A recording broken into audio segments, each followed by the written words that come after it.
So the instance we've just configured, let's clone it. We'll do so with the ESXi related tools. So clone instance using ESXi. So of course this is the way to rapidly provision nodes of various types. So rapid provisioning of, let's say, configured stacks.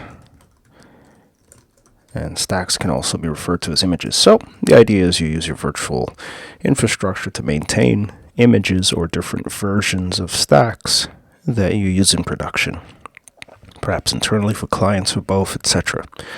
So if we presume the one we've just installed, LinuxCBT SUSE 3, is a template, is an image, then we can image it, we can copy it, replicate it, and use it going forward. So what's necessary? Well, we want to clone this particular node, and it requires that the node is shut for consistency purposes, for data access purposes. So the node's currently shut. Let's just double check that. This is the console. It's blank. LinuxCBT SUSE 3. It's shut. That's its current state. So we can replicate it based on that. Now, VMware provides a suite of tools, all sorts of tools to do all sorts of things, but the key tool is VMKFS tools. And then we specify the input and the output with the optional thin provisioning. And that's all that's necessary. So this clones storage to target location, whatever that location is. Now, how do we know the source? How do we know what we're cloning? Well, if you take a look at the existing node, LinuxCBT SUSE 3, just have a look at the disks associated with it, because it's this that we're interested in. So if you do an edit settings, for example, and look at one or more disks, you'll see the location. So this disk is stored in the lone data store, that is, LinuxCBT SUSE 3, and it's a file called LinuxCBT SUSE 3.vmdk. VMware files, storage files, virtual storage files, have a suffix usually of vmdk. So this is a file. Now, many virtual hosts or guests may have multiple vmdk files. You start with the first one that boots the system, and then clone the others that are tied to the system. Maybe other volumes, home, opt, and other directories that you may have included later on at some other point, so on and so forth. So you start with the first one that boots the system. This is the first disk, SCSI00. This is the lone disk, but if you have others, you clone those as well. So this is the file that we're interested in. So we need to connect to the shell, the SSH shell of ESXi, and perform the clone. Now that it's shut. So B SSH to ESXi and perform clone. So our ESXi instance is located at .100. So we're going to SSH as root to 192.168.75.100 and then perform the clone. Let's get an instance. We'll connect from our local instance here, perhaps SSH, accept the key, authenticate. This is our location in the tree. We'll navigate into VMFS, into the default data store volume, which is beneath volumes data store 1, within which you'll find the different guests that we're supporting, along with the operating system ISO images. So this latest node is called LinuxCBT SUSE 3, so we should be able to navigate into it and find its files. The VMX configuration file, the VMXF file, the VMX file that is the primary config file that describes the guest. The VMDK file is the disk file. Sometimes there are one or more files. Whenever you see such a small VMDK file, that means it references a larger file, either thinly, thickly, or hybridly provisioned. But this is the file we'll target, which cross-references this larger file. If we LSLH, you'll see the footprint that's currently used. It's read as 20 gigs. It's thinly provisioned, so it only appears to occupy the full 20 gigs, but doesn't actually. Now, the target directory doesn't exist. Supposing the next node will be called LinuxCBT SUSE 4, we'll need to create that space. So B2, make directory, in our default data store directory, calling it, let's say, the next node, Linux CBT SUSE 4. And then we follow that up with B3, which is going to be VMKFS tools input file. Now, the input file is going to be our local directory, Linux CBT SUSE 3.vmdk. The output file is going to be one directory above, one directory down at the same level, in other words, called Linux CBT SUSE 4. And the target file, we'll just call it Linux CBT SUSE 4.vmdk. Once this is completed, the contents of the source, we'll just make this thinly provisioned, the source VMDK file will be identical. It's the equivalent of using DD input output. So that means when you bring the new system up, it will look and behave identically to Linux CBT SUSE 3 or the source node, which means changes will have to occur, such as the host name, etc. It's DHCP, so it's subject to any address that's available at any point. So let's make that directory Linux CBT SUSE 4. That creates it. Then let's go ahead and mirror the content. So this checks, VMKFS tools checks at runtime the current status of the disk that you're copying. If it's in use, then it throws an error and refuses to replicate the data for consistency reasons, of course. Now, once completed, the next step will be to create a new guest container and link it to the new .vmdk or Linux CBT, in this case, SUSE 4.vmdk file. And that makes it effectively identical. Now, let's just note that usually we clone the startup disk first. But this is not a hard requirement.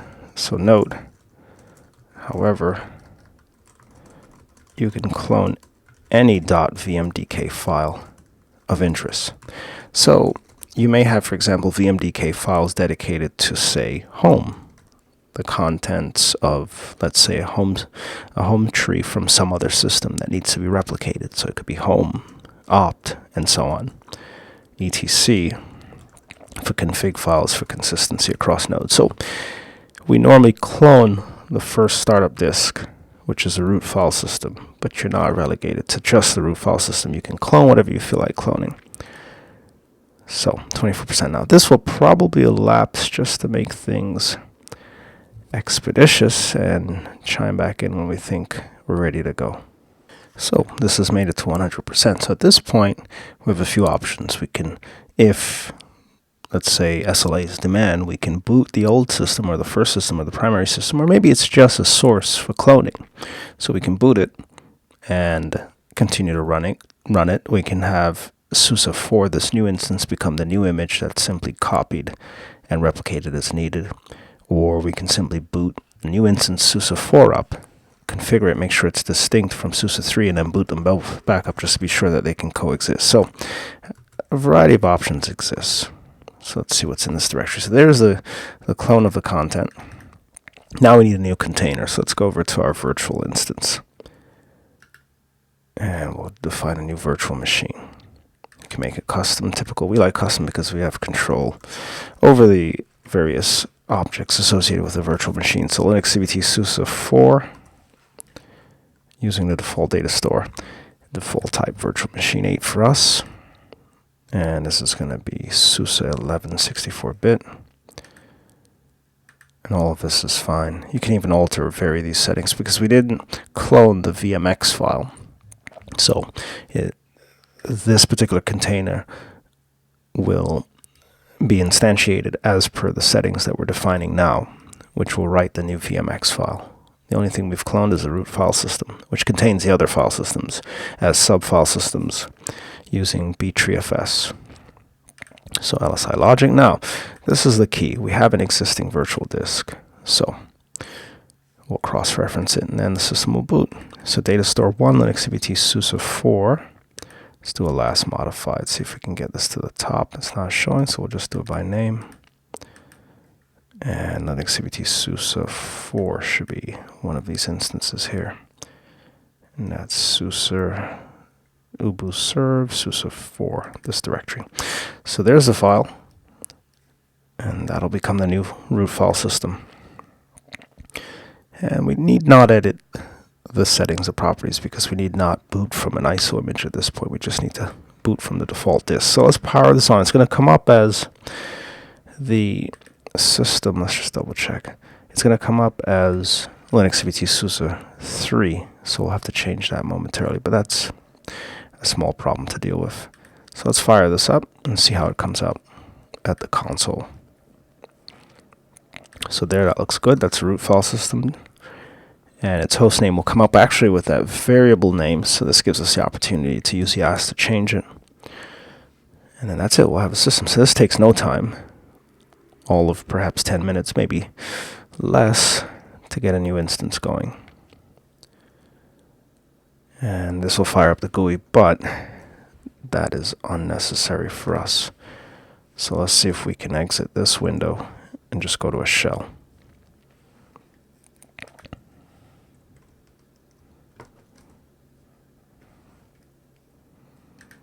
And so far, no go. So we'll default to the GUI and open a sudo terminal. That's okay as well.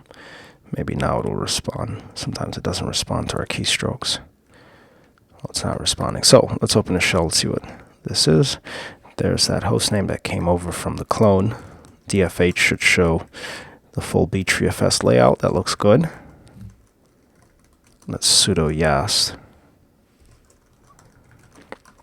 And just update the settings accordingly. So that's it. Doesn't take much more than that to affect these sorts of changes to the different systems.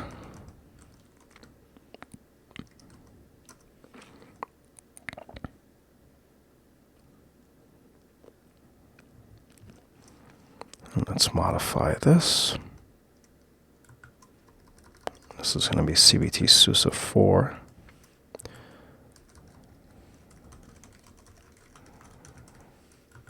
And there may be issues concerning DHCP. Well, if the DHCP server has leased an address, if they don't come up simultaneously, then there won't be a conflict. If they do, however, there might be a conflict in terms of address assignments. So the order in which they come up, or the simultaneous nature of which they may come up, may be a problem.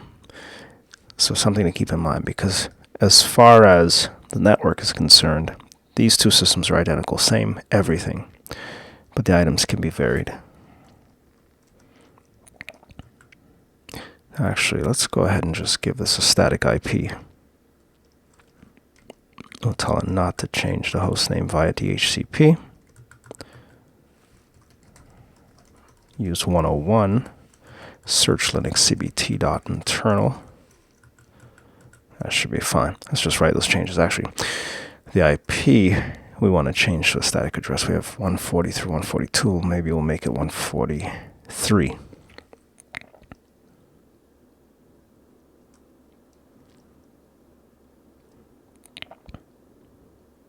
So, for example, whenever you clone virtual guests, anything that makes the guest unique is of concern, such as the MAC address associated with the NIC. You'll want to be concerned with. Let's take a look at the settings here. On the NIC.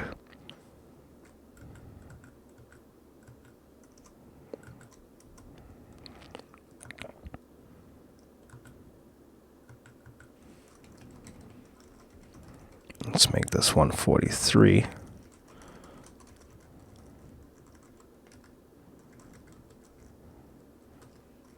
And SUSE 4, that should be fine.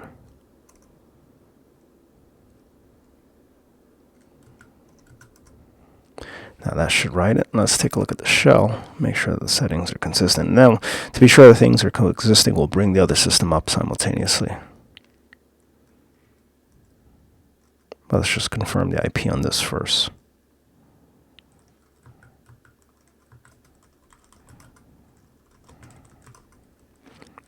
So this is 143. Hostname looks good. So let's sudo reboot.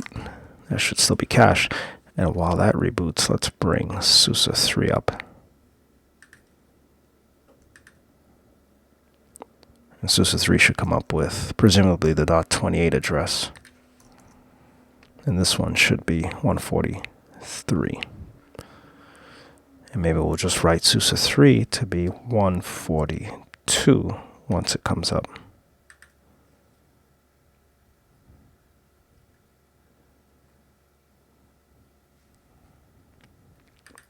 Let's check this one.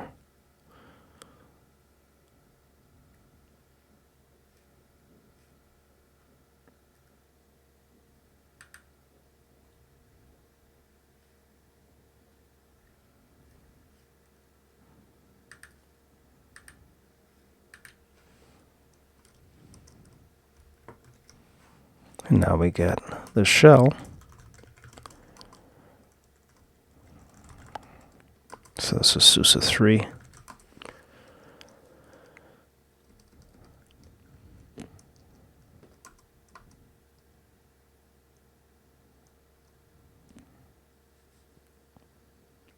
Well, let's modify these settings here. Basically, you just select the interface and that's it.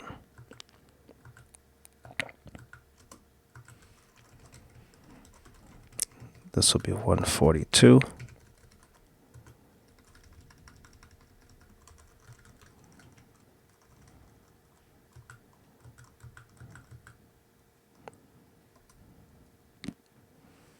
And let that take. Now in terms of the host name, let's just update this as well.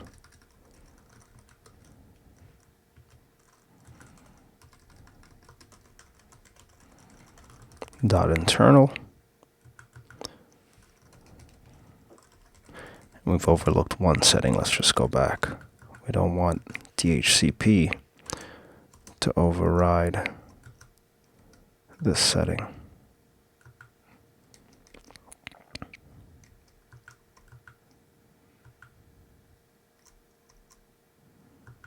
Actually, it's not letting us select that, so we'll skip it for now and return to it.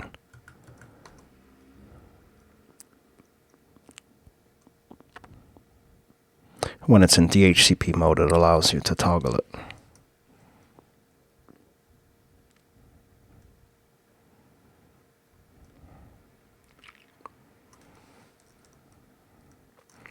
And let's quit and reboot.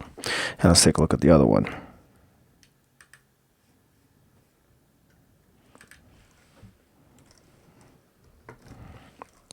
And there it is, Linux CBT SUSE 4.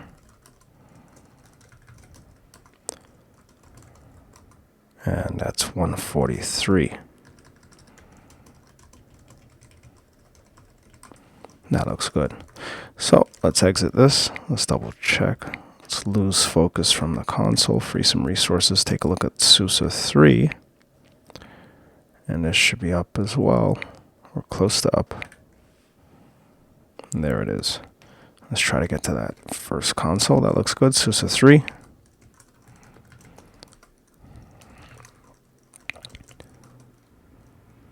And that looks good.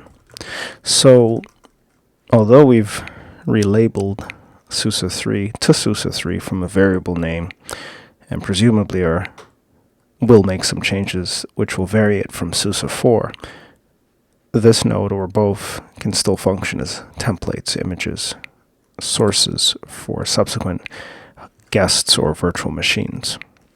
So let's free from here. It's very easy to clone.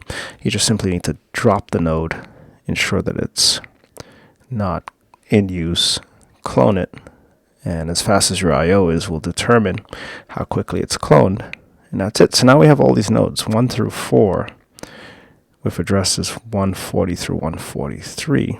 We can perhaps perform a few functions. Actually, we can save some resources finally by maybe downing this node.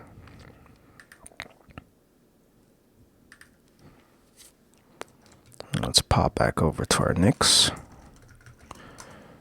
And that looks good. So clone a variety of nodes. Just ensure that they're not up simultaneously, that they're not running, and that you clear up any network settings before bringing them up simultaneously. So ensure unique network details, essentially IP, prior to instantiation. Basically simultaneous instantiation. And that should be it. So let's move on to some other things.